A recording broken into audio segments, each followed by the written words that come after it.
Mr. President, the Iranian foreign minister this afternoon said if the U.S. is serious about negotiations, that you would call up Israel and request that they stop their airstrikes. Will you make that request?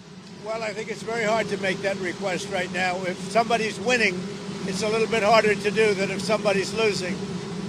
But we're ready, willing, and able, and we've been speaking to Iran, and we'll see what happens. We'll see what happens. What was the thought process behind 2 week time to? Just time to see whether or not people come to their senses. Intelligence do you have that Iran is building a nuclear weapon? Your intelligence community has said they have no evidence that they are at this point. Well, then my intelligence community is wrong. Who in the intelligence community said that? Your Director of National Intelligence, Tulsi Gabbard. She's wrong. So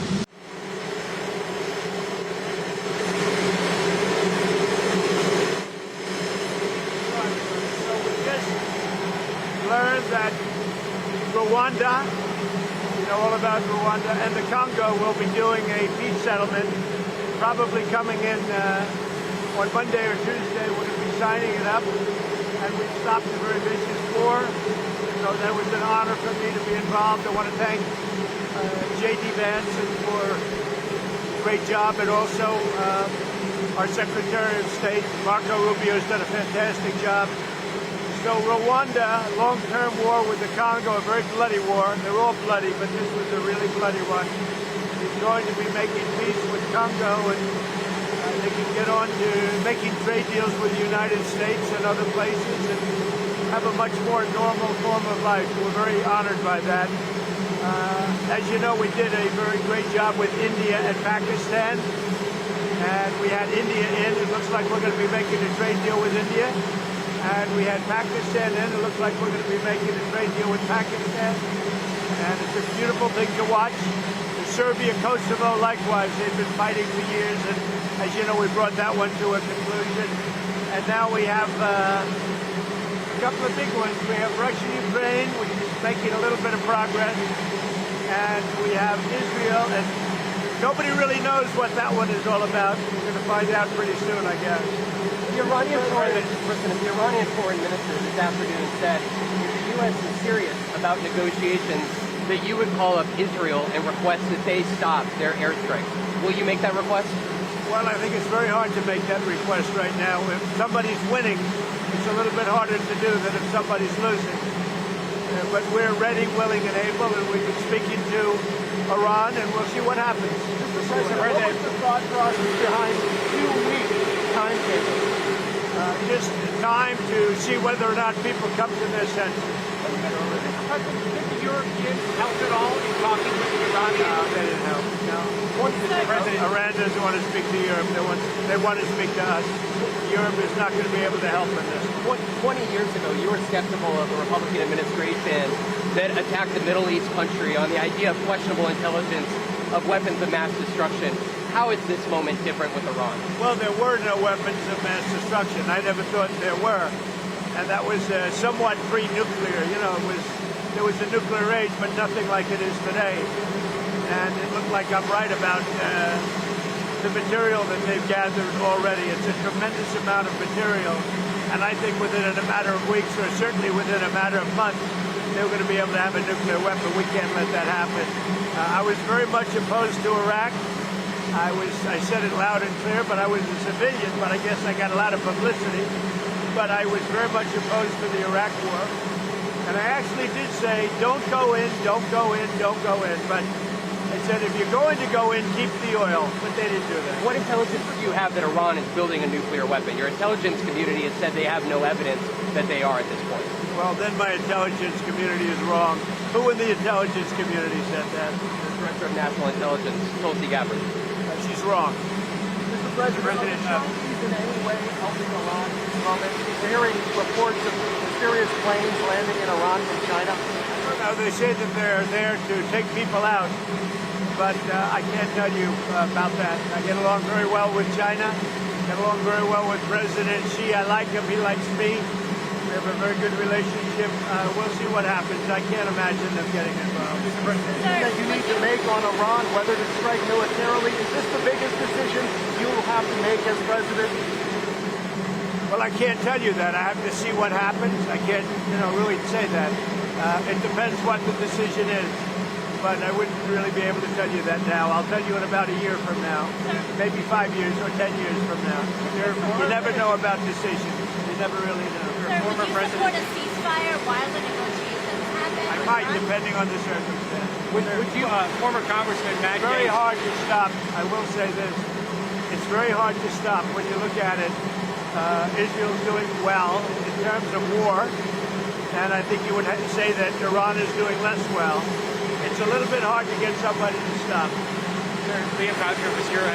Former Congressman Matt Gaetz threw out an interesting idea suggesting that if you were to broker a deal where nuclear inspectors go into both Israel and Iran, that you could win a Nobel Peace Prize, and they might even rename it the Trump Peace Prize. Did you hear those? What do you think of that? Well, they should give me the Nobel Prize for Rwanda and, if you look, the Congo, or you could say Serbia, Kosovo, you could say a lot of them. You could say, the big one is India and Pakistan.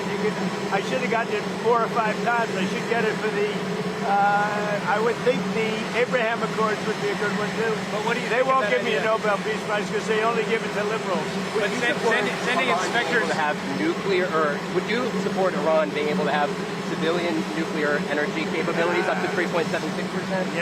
They're sitting on the top of one of the largest piles of oil in the world. I just don't know why they need that for civilian work.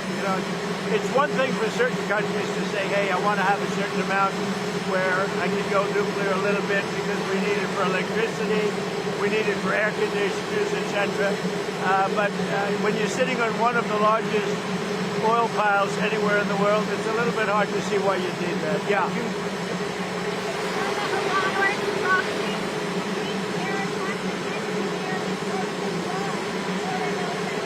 We're always concerned about that, and we have to take them out and be very strong. You're even in danger talking to me right now. Do you know that? You are in danger talking to me right now. So I should probably get out of here, but you guys are actually in danger. Can you believe it? One more question on Russia. What are your expectations that NATO countries spend 5% of their defense spending? Well, I think they should do that. I don't think we should, but I think they should. We've been supporting NATO so long. In many cases, I believe paying almost 100% the cost. So I don't think we should, but I think that the NATO countries should, absolutely. If a country like Spain decides not to? NATO's going to have to deal with Spain. Spain's been a very low payer. They were always a very low payer. They were either good negotiators or they weren't doing the right thing. I think Spain has to pay what everybody else has to pay. Spain has been notorious for low pay. You know who else was the low payer, just about the lowest? A place called Canada. Because Canada said, why should we pay when the United States will protect us free? And they've been right about that. on Russia, Ukraine, you've been making progress towards a peace deal, but I don't know if you know this, but Lindsey Graham and Mike Pompeo were there on the ground in Ukraine, seemingly doing the opposite, trying to provoke the Ukrainians to keep fighting. What do you think of that? Well, we're going to see, and people have to be very careful with what they say. They've got to be very careful with their mouth, because their mouth can get them into a lot of trouble. ICE has said that they're trying to arrest up to 3,000 individuals a day. There are some communities that are saying they are fearful of being wrongfully detained or separating some families, even if they are undocumented.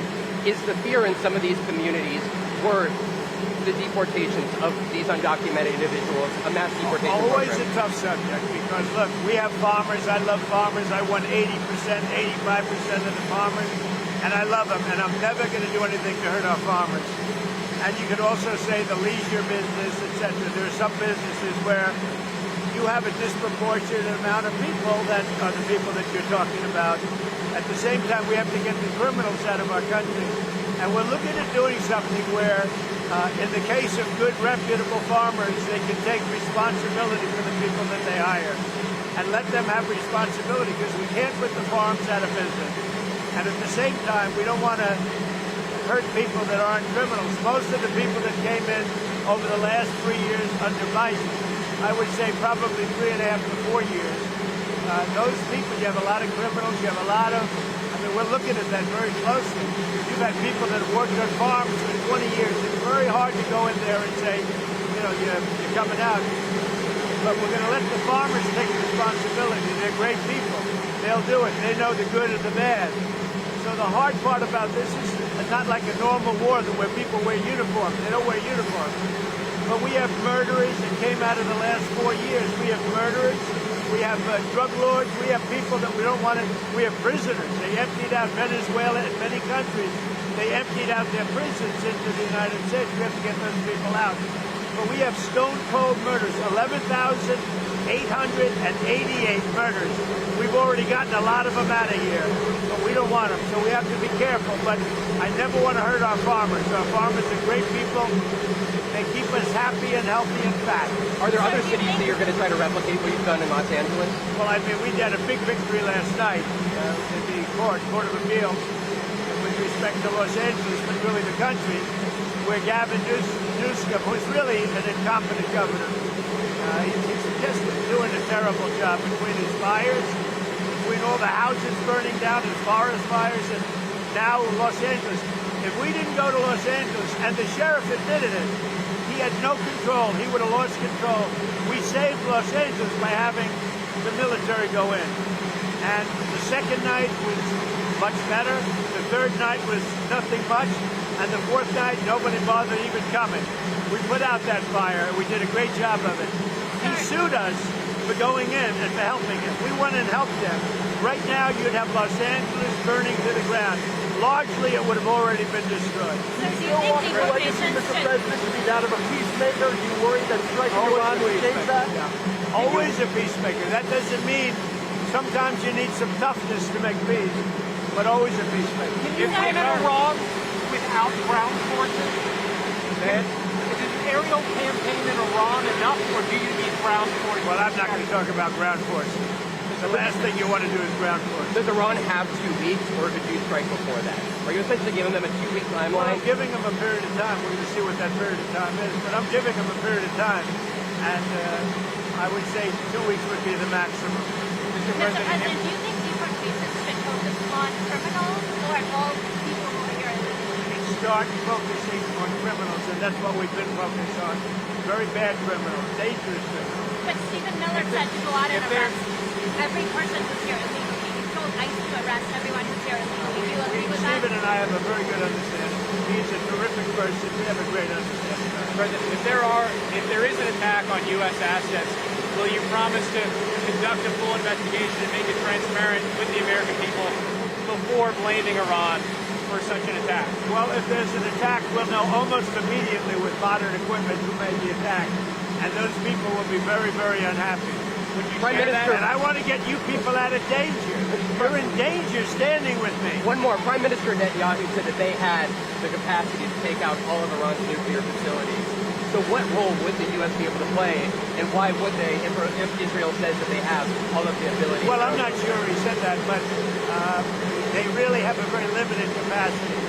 They can break through a little section, but they can't go down very deep. They don't have that capacity. And we'll have to see what happens. Maybe it won't be necessary. Maybe it won't be necessary. Would you like to see Congress pass a bill that bans child transgender surgery? Well, I know they're talking about it, aren't they? We're going to have to see how it comes to me in what form. Certainly, it's been something I've been talking about also. Okay? Thank you. Be careful. Duck. Thank you, everybody. Thank you.